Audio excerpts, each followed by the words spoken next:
accidents can happen anytime. That's why Geico's here 24 hours a day, every day.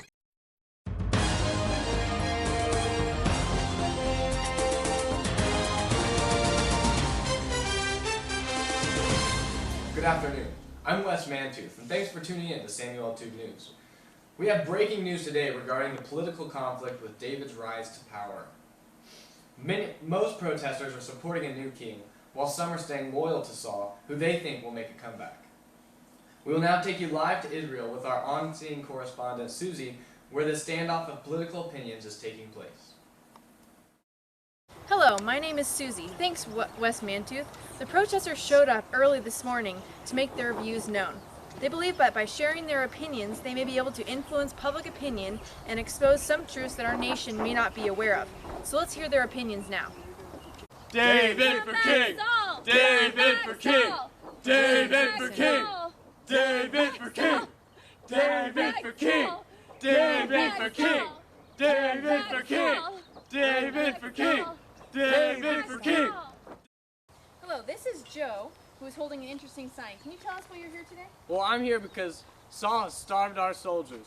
While our men were away at battle, Saul made an oath on the troops that said, "Cursed be anyone who eats food before it is evening, and I have had revenge on my enemies." So none of the troops ate. They're away fighting for us, and Saul says they can't eat. Our men luckily came upon some honeycomb, but they didn't eat because they were afraid of the oath that Saul made. Now Jonathan didn't hear about the oath, so he ate the honeycomb and he felt much better. He even said, "My father has troubled the land. See how my eyes have brightened because I tasted a little bit of this honey." How much better if today the troops had eaten freely of the spoil taken from their enemies. For now, the slaughter among the Philistines has not been so great. Saul is saying some stupid things, and I don't even know why he would do that to the men that are sacrificing their lives for our country. That's all I have to say. Wow, thank you very much. Sir, would you mind telling us why you're here today? Well, I'm here because I do not support Saul, because he's not a man of God. First of all, the first altar he ever built was many years after God put him in power. He won tons of battles before that, but apparently he didn't think it was important to give thanks to God, who's the one who gave him the victories. Not long after that, God stops answering Saul, and he wonders whose fault it is, so he casts lots to see if it's his family's fault or if it's the Israelite people. The lot shows that it's his family's fault, but Saul assumes that it's his son Jonathan who's at fault. So Saul was going to kill Jonathan until his people, protested his decision. Jonathan worked with God and did a lot for Israel, so he said, "You're not going to touch a hair on his head."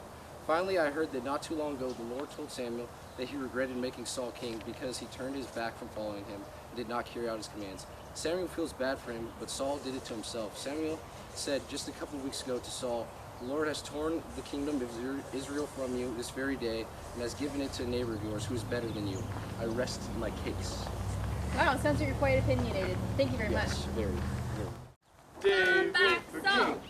David for king! David for king! David for king! David for king! I'm so freaking sick of Saul. Serious, dude. Saul, is such a loser, man. Makes me sick. Honestly. Saul. Saul, what a stupid name. Honestly, it makes me... It looks like we have one lone Saul supporter we have not heard from yet. What do you have to say in defense of Saul, who does not seem to be favored by the majority of the public? Oh my gosh, hi! Okay, like Saul has been so good to us. He's beaten so many of our enemies and expanded our territory. I mean, we have so much land.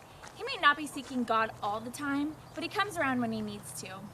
I think he's been under a ton of pressure. I mean, he's king and all. That's gotta be some pressure. And sometimes that can cause leaders to make mistakes. I think there's like psychological evidence of people thinking that just because they're in power, they're invincible. Come on, who's invincible? Saul probably just had a bad moment. I mean, everybody does. But he'll come around and make it all better. I don't think he needs to step down at all. Saul for king! Thanks for sharing. It sounds like you really know what you're talking about. Emotions are definitely running high over some of these issues, but let's get the opinion of this woman who seems to be looking towards the future of Israel. We've heard the rumors about David, but is it your belief that he'll be the candidate for the throne? Yes, David was chosen to be king.